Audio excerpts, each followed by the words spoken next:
On June 2009, just one day before Michael Jackson's death, he was rehearsing for his final concert, This Is It. After rehearsals, he returned to his Los Angeles home at around 12:30 a.m., where his personal nutritionist served him dinner after eating.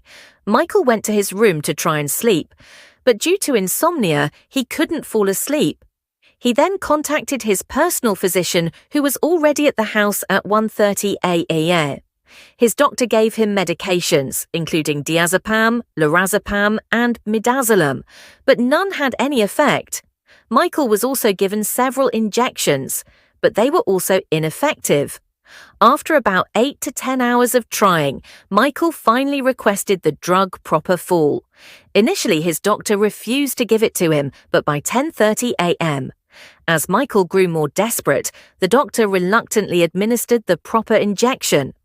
Michael fell asleep soon after, but shortly afterward, his doctor noticed that his body began to react poorly.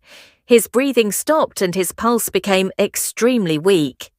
The doctor tried CPR and administered other injections to counter the effects of Propofol, but nothing worked given the critical situation. Michael was taken to the hospital by 1:05 p.m.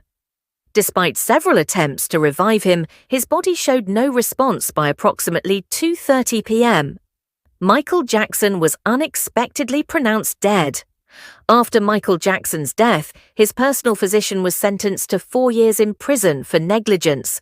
When Michael stopped breathing, the doctor failed to use the oxygen cylinder that was present in the room. Additionally, when Michael's condition became critical, the doctor deliberately delayed calling the medical team, reducing Michael's chances of survival. The autopsy report revealed that Michael's stomach contained only drugs with no trace of food. He had been surviving solely on drugs for months, and his body had become emaciated, reduced to just bones. His body was covered in injection marks from painkillers.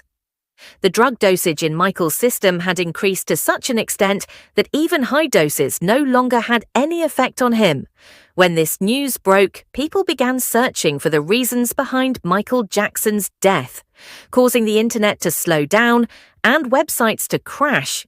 When Michael Jackson's memorial service was broadcast on television, it became the most watched non-sports broadcast in television history in the US.